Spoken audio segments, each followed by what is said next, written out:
أعوذ بالله من الشيطان الرجيم بسم الله الرحمن الرحيم الحمد لله رب العالمين بارئ الخلائق أجمعين ثم الصلاة والسلام على سيدنا ونبينا ومولانا أبي القاسم محمد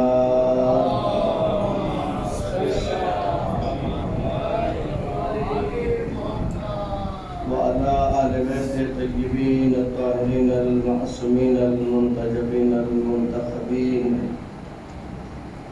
أما بعد فقد قال الحكيم في محكم كتابه وقوله الحق وهو أصدق القائلين بسم الله الرحمن الرحيم يا أيها الذين آمنوا كتب عليكم الصيام كما كتب على الذين من قبلكم لعلكم تتقون بعض بلند صلوات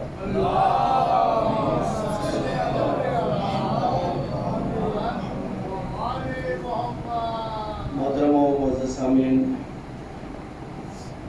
خداوند کریم اپنی لارب کتاب قرآن کریم میں ارشاد فرماتا ہے، صاحبان ایمان، آپ پہ روزوں کو فرض کیا گیا جیسا کہ یہ روزے سابقہ امتوں پہ بھی فرض تھے، اور روزوں کو فرض کرنے کا ہدف اور مقصد لعلکم تتقون، شاید آپ اس عمل کے ذریعے تقوی کی راہ اختیار کریں۔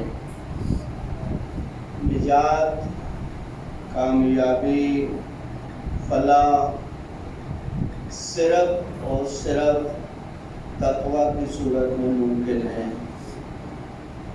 درست ہے کہ جس طرح علم کے درجات ہیں، تقوی کے بھی درجات ہیں، ہر انسان کا تقوی ایک جیسا نہیں ہوتا ہے۔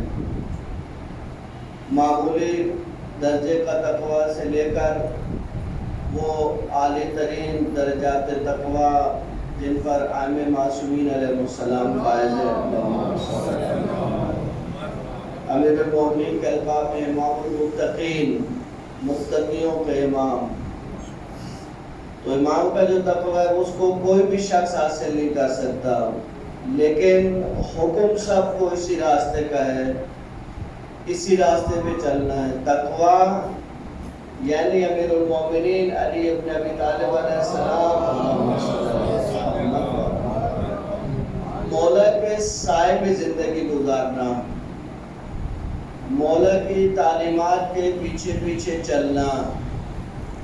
مومن کے بارے میں ایک عجیب تعبیر ہے روایتوں میں، اگر انسان ان تعبیرات کو سمجھے، ان کی گہرائی کو سمجھے، ان کی ذرافتوں کو سمجھے، عجیب تعبیر ہے، المؤمن کالمیت، کا مومن میت کی طرح ہوتا ہے۔ اگر عام طور پہ آپ کسی کو میت کہیں تو اس کو اچھا نہیں لگتا ہے، میت یعنی مردہ مرا ہوا۔ معصوم فرماتا ہے المؤمن کالمیت بین یدی الغسال، مومن ایسے ہوتا ہے جیسے مردہ غسال کے ہاتھوں میں ہوتا ہے۔ بہت پیاری تشبیہ ہے، تعبیر ہے، جس میں معصوم نے ایک انتہائی گہرائی کی حقیقت کو بیان فرمایا۔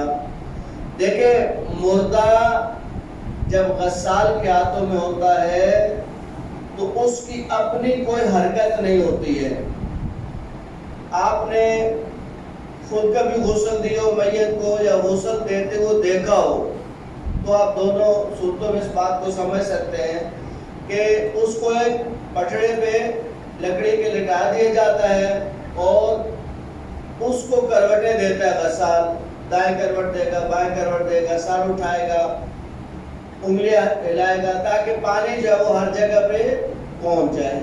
البتہ حکم ہے کہ سخت ہاتھ نہ لگائے، آرام سے کروٹ دے، یعنی ایسا نہیں ہے کہ آپ سمجھے کہ مردہ ہے اس کو جس طرح بھی ہاتھ لگاؤ، نہیں، اس کو محسوس ہوتا ہے، اس کو پتہ ہے، آپ کو اس کا احساس نہیں ہے۔ بلکہ اگر وہ مردہ ہو جائے کہ اس کو کچھ سمجھ ہی نہیں آیا تو آپ اس کو قبر میں لٹا کے کیسے کہتے ہیں اسمع فہم، سنو اور سمجھو؟ وہ سنتا اور سمجھتا تبھی ہے، اس کے اندر احساس ہے، وہ احساس آپ نہیں سمجھ سکتے، وہ ہماری مشکل ہے۔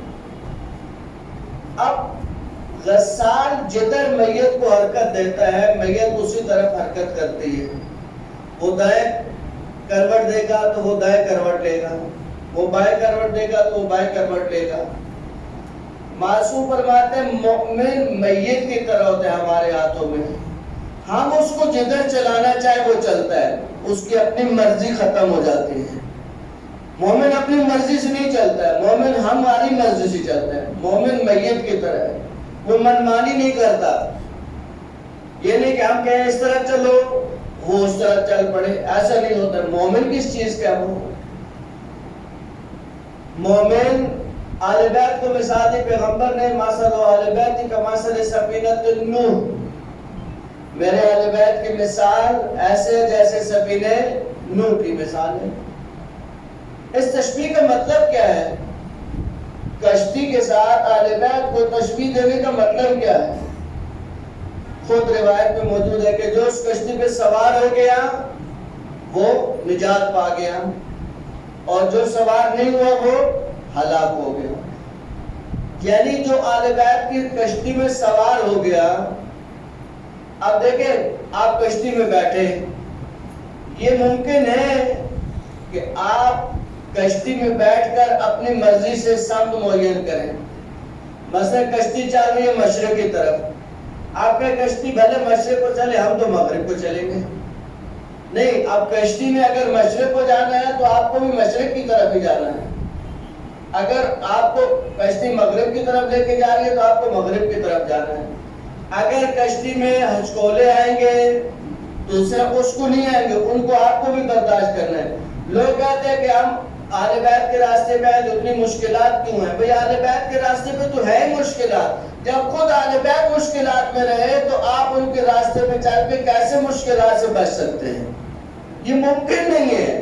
اہل بیت کے راستے پہ چلنے کے لیے سب سے پہلے اپنے آپ کو پریپیئر کرنا ہے، تیار کرنا ہے کہ اگر اہل بیت کے راستے پہ چلے تو سب سے پہلے ذہنی طور پہ تیار رہنا ہے کہ مشکلات تو بہرحال آئے گی، مشکلات کا سامنا تو بہرحال کرنا پڑے گا۔ اور یہ قانون قدرت ہے، یہ خداوند کریم کا اٹل قانون ہے، جس قانون سے خدا نے کسی بھی انسان کو مستثنا نہیں کیا۔ وہ کیا قانون ہے؟ وہ امتحان، وہ آزمائش۔ آزمائش سے کوئی بھی انسان نہیں بچا،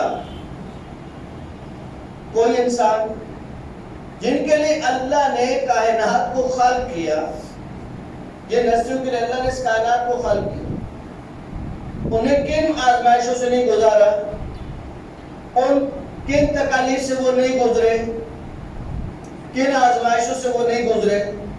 ہم اور آپ ان آزمائشوں کا تصور نہیں کر سکتے، گزرنا تو دور کی بات ہے۔ جن مصائب اور تکالیف سے آل بیت علیہ السلام گزرے، ان کا تصور بھی بعض اوقات ہمارے لیے مشکل ہے۔ آپ امام موسیٰ کاظم علیہ السلام کے زندان کے واقعات پر کیونکہ ہم بعض مطالب کو بہت آسانی سے پڑھتے اور آسانی سے گزر جاتے ہیں، اگر ان کو کھولیں، ان کو سمجھیں، ان کی تکلیف کا احساس کریں، تصور کریں۔ صرف آپ کیا سمجھتے ہیں 14 سال ایک انسان کو زندان میں رکھا گیا، زندان کوئی بہت آسائشوں والا زندان نہ، جس میں کھڑے ہو کے نماز نہیں پڑھ سکتے، جس میں سورج کی روشنی نہیں جاتی، جس میں ہوا کا گزر مشکل سے ہوتا ہے۔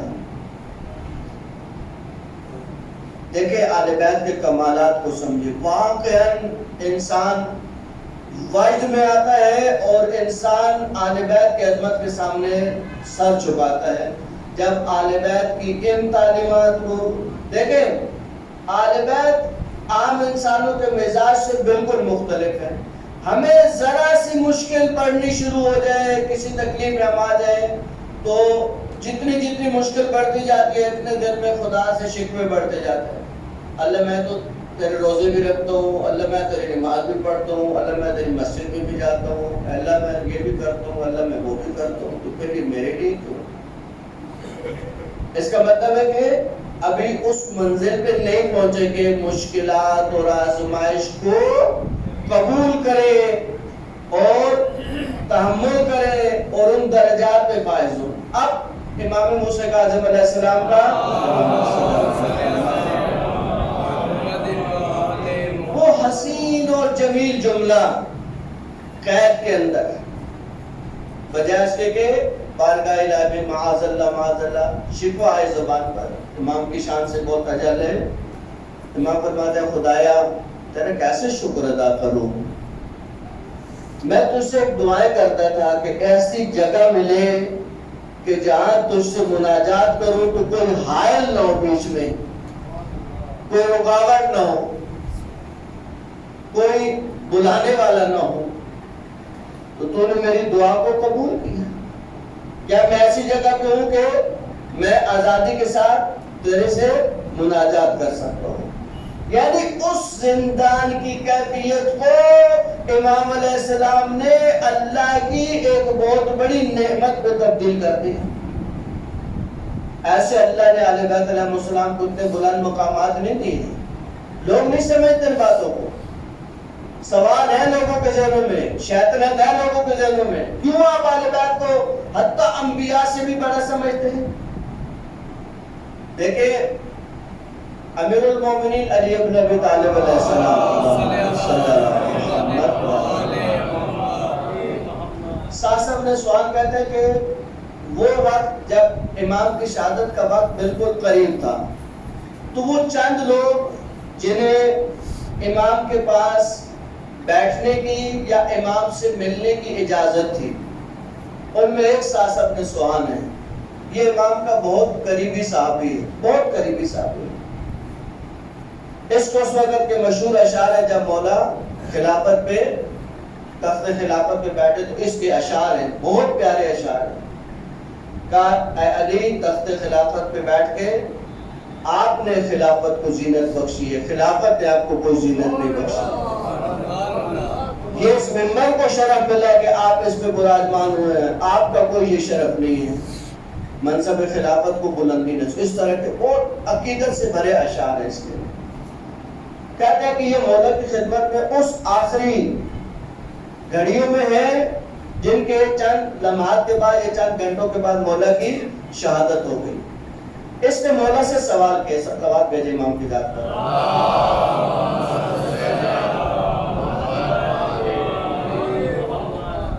اس نے مولا سے پوچھا کہ مولا آپ افضل ہیں یا سابقہ انبیاء افضل ہیں؟ مثلا نام لیا کہ آپ افضل ہیں یا حضرت آدم افضل ہیں؟ امام نے کہا کہ پہلا امام کا جملہ کہ اپنی زبان سے تعریف کرنا اچھا نہیں لگتا, لیکن آپ نے سوال کیا ہے تو آپ کے سوال کا جواب دیتا ہوں. کہا آدم کو اللہ نے ایک پھل, اب وہ کیا ہے گندم ہے یا کچھ بھی ہے, اللہ نے اس کے کھانے سے منع کیا, لیکن قرآن کی واضح آیات ہے کہ بالآخر انہوں نے اس شجر ممنوعہ کو کھایا جس کے انجام میں ان کو جنت سے نکال دیا گیا. کہا کہ مجھے منع نہیں تھا, لیکن وہ چیز میں نے ساری زندگی نہیں کھائی ہے. آدم کو منع تھا, انہوں نے کھایا, مجھے منع نہیں تھا, میں نے نہیں کھایا, ساری زندگی نہیں کھایا. آپ نے سنا کہ اکثر مولا کیا کھاتے تھے؟ جو کی روٹی کھاتے تھے, گندم کی روٹی نہیں کھاتے تھے. مولا پہ گندم حرام نہیں ہے, لیکن کہتا ہے کہ حضرت آدم کو منع تھی, مجھے منع نہیں تھی. کہ آدم کا بیٹا کافر ہو گیا, اپنے بھائی کو قتل کیا اس نے. قابیل میرے بیٹے جوانان جنت کے سردار ہیں. یعنی دوسرے لفظوں میں مولا کہنا چاہتا ہے ساسا تو کس کا کس کے ساتھ مقایسہ کر رہا ہے؟ کس کی بات کس کے ساتھ کر رہا ہے؟ میں کہاں اور حاتم کہاں؟ پھر انہوں نے مختلف انبیاء کے سوال کیے اور مولا اس کے جواب دیتے گئے. ہر نبی کے بارے میں مولا نے جواب دیا. حضرت نوح کے بارے میں ظاہر یہ جواب حضرت نوح کے بیٹے کے جواب میں کہا کہ ان کا بیٹا کشتی پہ سوار نہیں ہو کے وہ کیا ہو گیا؟ اہل بیت سے خارج ہو گیا. اور اللہ نے کہا حضرت نوح سے لیسا من اہلک، اب مت کہہ کہ وہ آپ کی اہل میں سے، وہ آپ کی اہل میں سے نہیں ہے، وہ نافرمان ہو چکا ہے. حضرت نوح کا بیٹا کہاں اور میرے بیٹے کہاں؟ حضرت آدم کے بیٹے نے اپنے بھائی کو قتل کر دیا. ہر نبی کے اپنے مرتبے بتائے، مرتبوں کے بعد اپنا مرتبہ بتایا. لوگ ہم سے پوچھتے ہیں، ان کو ہضم نہیں ہوتی یہ باتیں. ایک دفعہ ایک خاتون نے کسی اہل سنت کے عالم کو خط لکھا. مشہور نام ہے، ایک لال مسجد ہے اسلام آباد کے اندر، اس کے مشہور خطیب تھے. وہ اہل سنت کی لڑکی بھی نہیں ہے، اتفاقاً اہل حدیث کی لڑکی ہے. وہ سوال لکھتی ہے، دیکھیں جب انسان مطالعہ کرتا ہے، جب انسان اسٹڈی کرتا ہے تو لامحالہ اس کے دماغ میں سوال اٹھتے ہیں. مطالعہ کرنے والے ہر انسان کے ذہن میں سوال اٹھیں گے، تشنگی بڑھے گی اس کی. مثلا ہر مطالعہ کرنے والے کے دل و دماغ میں فتح کا سوال اٹھے گا، خلافت کا سوال اٹھے گا، حدیث کرتاس کا سوال اٹھے گا، قلم و دوات کا. ہر آدمی کے دماغ میں یہ بنیادی سوال امامت کا مسئلہ اٹھے گا.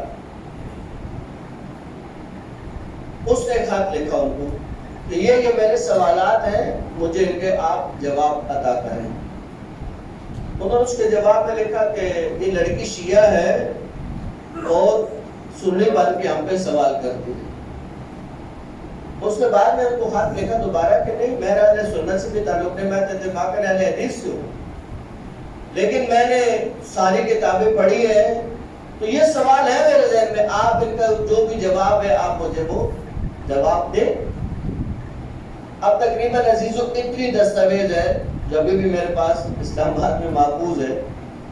وہ اس نے جواب میں لکھی اور اس کے آخر میں اسٹیمپ کیا کہ شیعہ کافر ہوتے ہیں، اسٹیمپڈ باقاعدہ مہر لگا کے، اور لکھا اس کے اندر کہ شیعہ تاریخ قرآن کے قائل ہے، شیعہ پہلی ہے، شیعہ کو وہ جو غلاظت اس کے منہ میں آئی وہ لکھتا گیا.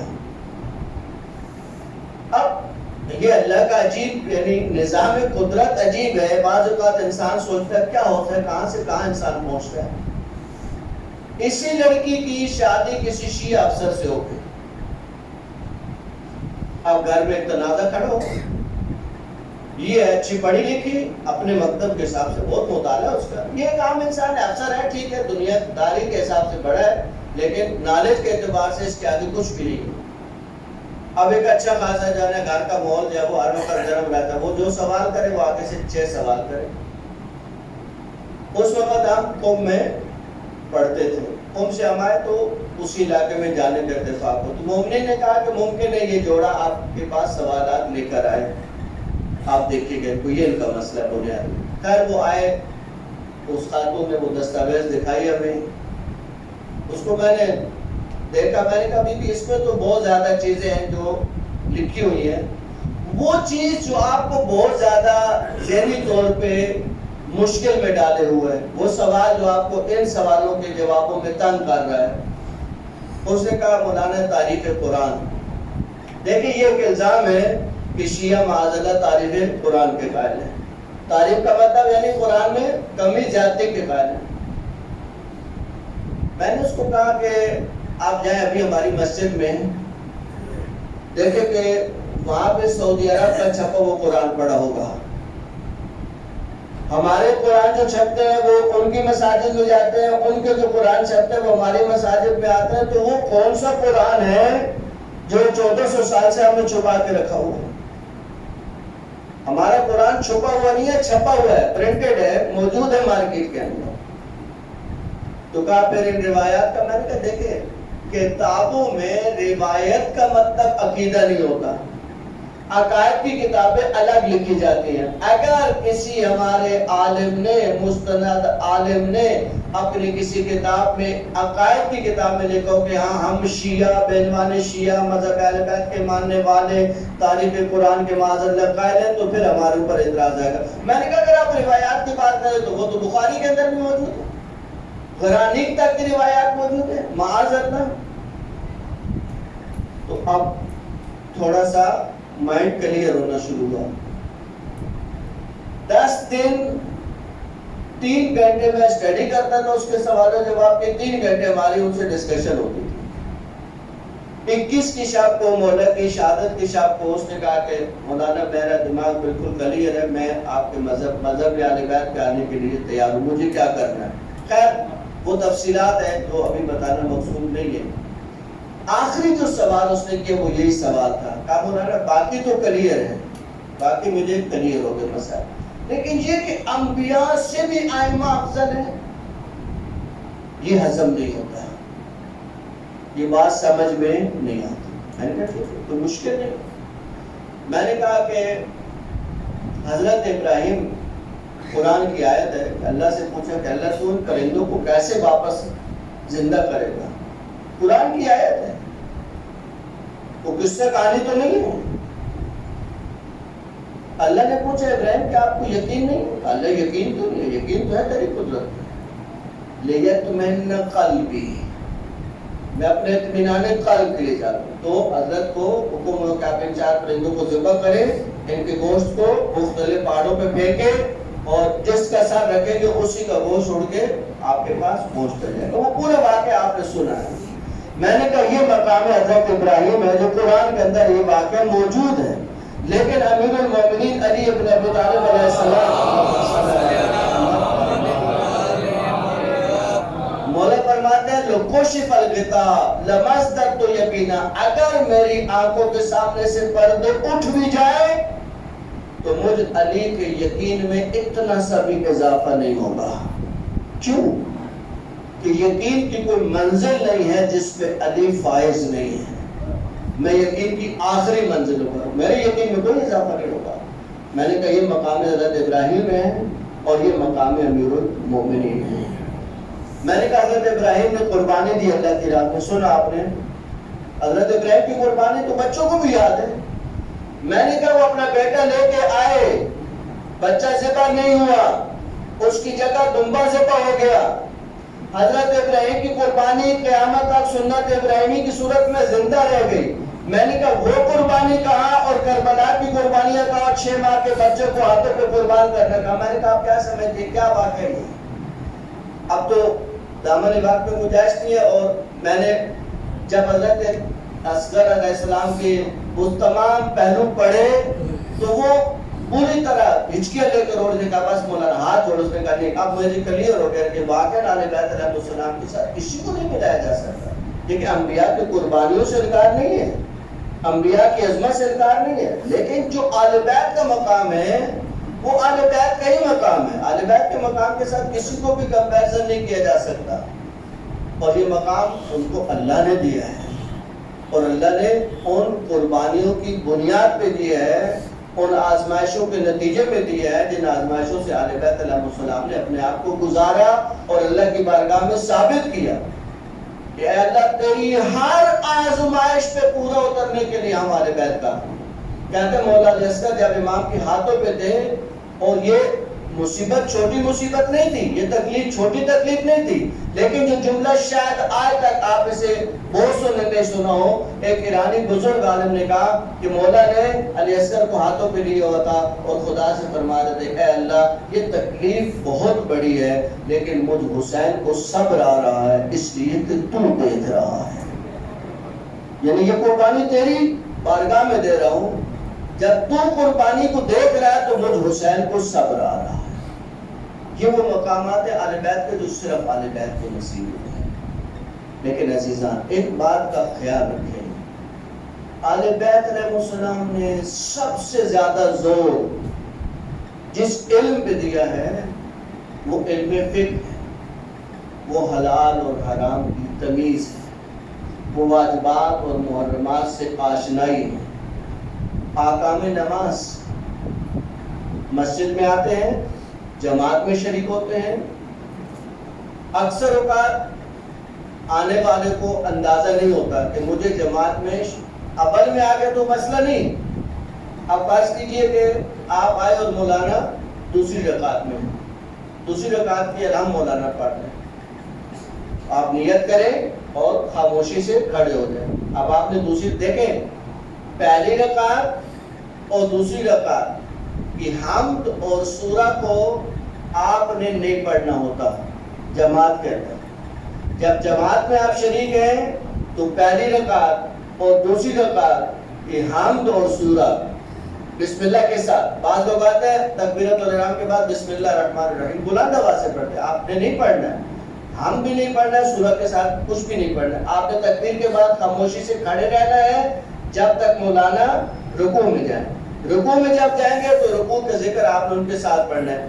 یعنی مختصر یہ کہ پوری جماعت میں پہلی رکعت اور دوسری رکعت کی حمد اور سورہ کو آپ مومنین نے، آپ مقتدی حضرات جو مولانا کی ابتدا میں نماز پڑھ رہے ہیں انہوں نے نہیں پڑھنا ہے. اور مولانا کی آواز کو اگر وہ زور اثر کے پڑھ رہے ہیں تو وہ خاموشی سے پڑھتے ہیں، آواز نہیں آتی. آج کل تو سہولت ہے کہ وہ خاموشی سے بھی پڑھے تو اس کی مائک کے ذریعے کانوں تک آواز آ رہی تو پھر تو آپ اسی آواز کو سنتے رہے. اگر آواز نہیں آ رہی تو آپ آہستہ سے سبحان اللہ سبحان اللہ سبحان اللہ یا الحمدللہ یہ ذکر پڑھ سکتے ہیں، ضروری نہیں ہے، پڑھ سکتے ہیں. اب آپ آئے دوسری رکعت میں، مولانا کی دوسری ہے اور آپ کی پہلی ہے. آپ کیا کریں گے؟ آپ نیت کر کے مولانا کے ساتھ خاموشی سے کھڑے ہو جائیں گے. ابھی آپ نے کچھ نہیں پڑھنا ہے، ہم تو سورہ میں تو پڑھنا نہیں آپ نے. اب مولانا رکوع میں گئے، آپ بھی رکوع میں گئے. اب مولانا سجدے میں گئے، دوسرے سجدے میں گئے. اب وہ تشہد کے لیے بیٹھے، آپ اپنے ہاتھوں کو زمین پہ ٹیکیں گے اور گھٹنوں کو اٹھا لیں گے اور ایسے آگے کی طرف بات کر کے آپ تشہد کی حالت میں، ایسے آپ تشہد کی حالت میں نہیں، گھٹنوں کو اٹھا کے ہاتھ زمین پہ رکھیں گے اور تشہد پڑھ سکتے ہیں مولانا کے ساتھ. تشہد پڑھنے کی ممانعت نہیں ہے. اب آپ کھڑے ہوئے، اب مولانا کی تیسری رکعت ہے اور آپ کی دوسری رکعت. تو آپ کیا کریں گے؟ اپنی حمد پڑھیں گے.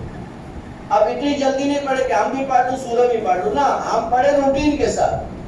اگر آپ کی ہم مکمل ہوئی اور مولانا رکوع میں چلے گئے تو آپ رکوع میں چلے جائیں، سورہ پڑھنے کی ضرورت نہیں ہے. لیکن اگر آپ نے اطمینان سے سورہ ہم پڑھی کہ پڑھنا ضروری ہے اطمینان کے ساتھ، اور مولانا مثلا انہوں نے ایک دفعہ سبحان اللہ والحمدللہ ولا الہ الا اللہ کو پڑھا اور وہ چلے گئے رکوع کے اندر، اب آپ کیا کریں گے؟ اب آپ کی نماز یہاں سے فرادہ ہو جائے گی.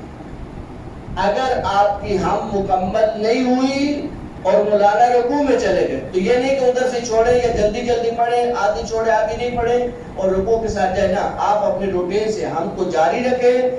اگر ہم مکمل ہو گئے تو مولانا کے ساتھ رکوع میں شامل ہو جائیں، مکمل نہیں ہوئی تو اپنے ہم کو جاری رکھیں. آپ کی نیت وہاں سے فرادہ ہو جائے گی اور اس نماز کو آپ بعد میں ساتھ مکمل کریں. جماعت کا ثواب بہرحال آپ کو مل گیا. اللہ تعالیٰ سے دعا ہے کہ اہل بیت علیہ السلام کی ان تعلیمات کو، ان احکامات کو سمجھنے کی توفیق نصیب فرمائے. جو مومن پریشان ان کی پریشانیوں کو دور فرمائے. جو مومن دعائیں ذمہ لگام کی دعا اپنی بارگاہ میں مستجاب فرمائے. جن آیت افطار کرائے اور تمام مومن کے لیے بسم اللہ الرحمن الرحیم الحمدللہ رب العالمین الرحمن الرحیم مالک یوم الدین ایاک نعبد و ایاک نستعین صراط المستقیم صراط الذین انعمت علیہم غیر المغضوب علیہم ولا الضالین. بسم اللہ الرحمن الرحیم قل هو اللہ احد اللہ الصمد لم یلد ولم یولد ولم یکن له کفوا احد. بسم اللہ الرحمن الرحیم قل هو اللہ احد اللہ الصمد لم یلد ولم یولد ولم یکن له کفوا احد. بسم اللہ الرحمن الرحیم قل هو اللہ احد اللہ الصمد لم یلد ولم یولد ولم یکن له کفوا احد. اللهم صل علی محمد وعلی